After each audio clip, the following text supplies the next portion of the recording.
तो इस वीडियो में आपके लिए लेकर आए हैं एक्सरसाइज 2.5 का क्वेश्चन नंबर 2। यहाँ पर क्वेश्चन में आपको दिया गया है evaluate the following products without multiplying directly. यहाँ पर जो आपको दिए गए हैं इनको बिना डायरेक्टली मल्टीप्लाई किए इनका प्रोडक्ट निकालना है।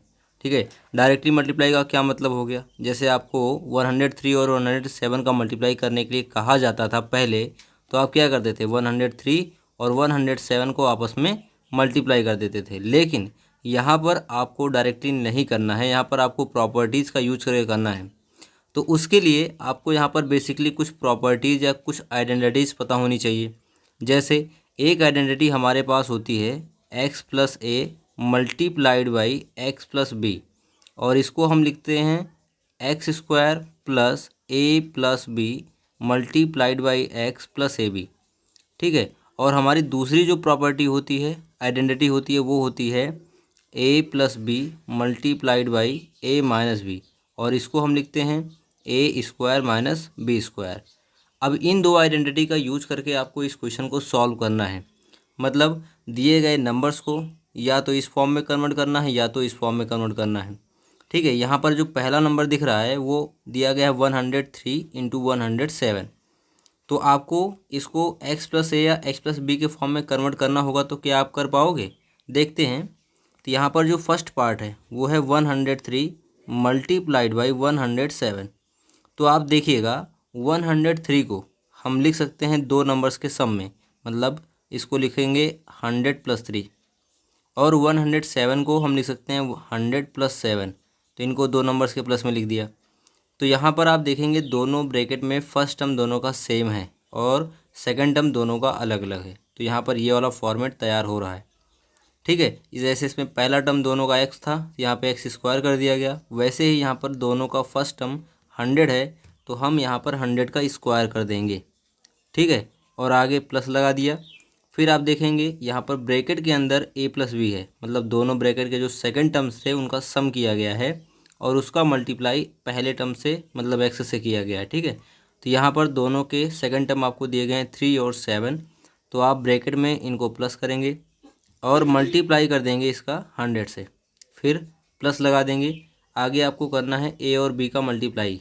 ए और बी मतलब दोनों ब्रैकेट के सेकंड टर्म। तो यहाँ पर पहला जो टर्म है वो 3 है और दूसरा है 7, तो आपको 3 और 7 का मल्टीप्लाई करना पड़ेगा। अब इसको सॉल्व करेंगे तो हमारी इसकी वैल्यू जो होगी वो इवेलुएट होगी। ठीक, 100 का स्क्वायर होता है 10,000, तो यहाँ पे लिखेंगे 10,000 प्लस 3 और 7 को प्लस करने पे 10 आता है। 10 और 100 को मल्टीप्लाई करेंगे तो 1000 होगा। ठीक है, और 7 3 जा कितना होता है 21 होता है, तो यहाँ पे हम लिख देंगे 21। अब सबको प्लस कर देते हैं, तो ये हो गया 10,000, ये हो गया 1000, तो टोटल मिलाकर हो गया 11,000, और आगे 21 प्लस कर देंगे तो आपका आंसर आएगा 11,021। ठीक, तो ये हो गया इसका प्रोडक्ट। समझ में आ रहा है, ये हमने प्रॉपर्टी का यूज करके किया है। तो अगर आपको एक बेस्ट सोल्यूशन देना है तो आप जहाँ पर प्रॉपर्टी यूज़ कर रहे हैं, मतलब इस लाइन में, इसके सामने आप ये प्रॉपर्टी लिख सकते हो। ठीक है, इससे एग्जामिनर के ऊपर बेस्ट एक्सप्रेशन पड़ता है, आपका इंप्रेशन पड़ता है। ठीक है ना, तो अब ऐसे ही करते हैं पार्ट 2 को, और पार्ट 2 में आपको दिया गया है 95 इंटू 96। ठीक है, तो अब इसको हम देखते हैं कैसे मल्टीप्लाई कर सकते हैं। तो 95 इंटू 96, अब 95 को हम लिख सकते हैं 100 माइनस 5। ठीक है, और 96 को लिख सकते हैं 100 माइनस 4। समझ में आ रहा है, 100 से अगर हम 5 माइनस करेंगे तो 95 आ जाएगा, और 100 से 4 माइनस करेंगे तो 96 होगा। तो अब इसमें भी दोनों में फर्स्ट टर्म सेम है बट सेकंड टर्म दोनों का अलग अलग है। लेकिन जैसा कि फॉर्मूले में हमें दिख रहा है कि दोनों ये आपके प्लस प्लस में हैं, लेकिन यहाँ पर आपको दोनों ये नंबर माइनस माइनस में दिख रहे हैं।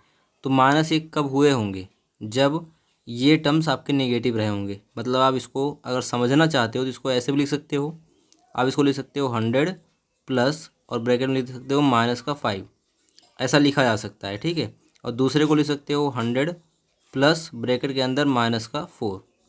अब ऐसा इसलिए कर रहे हैं जिससे कि आपको सही टर्म्स मिल सकें, मतलब दोनों का फर्स्ट टर्म हो गया 100 और दोनों के जो सेकंड टर्म्स थे वो है -5 और -4। ठीक, अब यहाँ पर ये वाला फार्मूला हम यूज करके इसको सॉल्व कर सकते हैं, मल्टीप्लाई कर सकते हैं। तो जैसा कि यहाँ पर आप देख रहे हो फॉर्मूले में कि दोनों में पहला टर्म एक्स था तो एक्स स्क्वायर किया गया। अब यहाँ पर दोनों में पहला टर्म 100 है तो आप इसको लिख सकते हो 100 का स्क्वायर। फिर नेक्स्ट में आप देखोगे कि जो दोनों ब्रैकेट का सेकेंड टर्म था ए और बी, उनको प्लस करके फर्स्ट टर्म एक्स से मल्टीप्लाई किया गया। तो यहाँ पर भी दोनों में फर्स्ट टर्म आपको सेकंड टर्म आपको दिया गया -5 और -4। तो इनको ऐड करके 100 से हम मल्टीप्लाई करेंगे, ठीक है।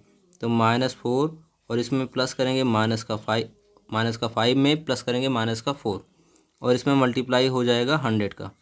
और आगे प्लस कर देंगे ए और बी का प्रोडक्ट, मतलब दोनों के जो सेकंड टर्म्स थे उनका मल्टीप्लाई। तो दोनों का सेकंड टर्म आपका दिया गया -5 और -4। तो -5 और -4 को हम मल्टीप्लाई कर देंगे। अब इसको सॉल्व करेंगे, ये आपको समझाने के लिए मैं इतना एक्सप्लेन कर रहा हूँ बस केवल, ठीक है। अब 100 का स्क्वायर कितना होता है 10,000, तो यहाँ पर हम 10,000 लिखेंगे। प्लस आगे लिखा जाएगा, यहाँ पर देखिए -5 -4, तो ये दोनों ऐड होकर -9 आएगा, ठीक है। और -9 का मल्टीप्लाई 100 से करेंगे तो माइनस का 900 हो जाएगा। आगे प्लस लगा दिया और -5 और -4 को मल्टीप्लाई करने पर प्लस में आंसर आएगा 5 4 जा 20। अब यहाँ पे जो भी एक्सप्रेशन है उनको सॉल्व करेंगे तो ये हो जाएगा 10,000 और प्लस और माइनस का मल्टीप्लाई करेंगे तो माइनस का 900 और आगे है प्लस का 20। अब यहाँ पर 10,000 में 20 अगर प्लस करते हैं तो आंसर आएगा 10,020 और 10,020 से हमें माइनस करना है 900। तो आंसर कितना बचेगा, 0 से 0 माइनस करने पे 0 आएगा, 2 से 0 माइनस करने पे 2 आएगा, यहाँ से कैरी किया 10 में से 9 माइनस करने पे 1 आएगा और इधर बचेगा 9। तो आपको आंसर यहाँ पे मिलने वाला है 9,120। ये हो गया सेकेंड पार्ट का प्रोडक्ट, ठीक है। मतलब 95 और 96 को मल्टीप्लाई करने पे मिलेगा 9,120, ठीक। अब ऐसे ही हम करेंगे पार्ट थर्ड को सॉल्व। तो देखते हैं पार्ट थर्ड में हम इसको कैसे एक्सप्लेन कर सकते हैं, इसको कैसे कन्वर्ट कर सकते हैं, किस फॉर्म में इसको ला सकते हैं। तो पार्ट थर्ड में आपको जो नंबर दिया गया है वो आपको दिया गया है 104 मल्टीप्लाइड बाई 96। अब जैसा कि यहाँ पर आप देख रहे हो कि पहला वाला नंबर 100 से ज़्यादा है और ये नंबर 100 से कम है, तो एक में 100 प्लस होगा और दूसरे में 100 से माइनस होगा, ठीक। तो इसको हम लिख सकते हैं 100 + 4 और 96 को हम लिख सकते हैं 100 - 4। अब दोनों का जो फर्स्ट और सेकंड टर्म है सेम है, बस यहाँ पे जो इनके साइन है वो अलग अलग हैं। तो यहाँ पर ये वाला फॉर्म आपको दिख रहा होगा a + b और a - b। तो इसका प्रोडक्ट क्या आता है, तो इसका प्रोडक्ट आता है a² - b², मतलब जो दोनों का फर्स्ट टर्म होता है उसका स्क्वायर कर देते हैं। अब यहाँ पर दोनों का फर्स्ट टर्म 100 है तो हम यहाँ पे लिखेंगे 100 का स्क्वायर और आगे माइनस लगाएंगे और b² दिख रहा होगा यहाँ पे, तो b दोनों का सेकंड टर्म था। तो यहाँ पर दोनों का सेकंड टर्म 4 है तो आगे आप लिखोगे 4 का स्क्वायर। अब 100 का स्क्वायर होता है 10,000 और 4 का स्क्वायर होता है 16। जब हम 10,000 से 16 को माइनस करते हैं तो आपका आंसर आएगा 9,900। कितना मिलेगा 84, क्योंकि 84 में अगर हम 6 ऐड करते हैं तो 90 10 100 हो जाता है, ठीक है। तो कुल मिलाकर आपका आंसर आ गया 9,984। ये हो गया पार्ट थर्ड का आंसर, ठीक है। तो ये तीनों पार्ट के सॉल्यूशंस अगर आपको समझ में आ गए तो एक लाइक करके जाइएगा और अभी तक चैनल सब्सक्राइब नहीं किया तो सब्सक्राइब करके बेल आइकन प्रेस कर दीजिए, जिससे ऐसे ही नए नए वीडियोज़ आपके पास पहुँचते रहें। सो मिलते हैं नेक्स्ट वीडियो में, तब तक के लिए बाय बाय।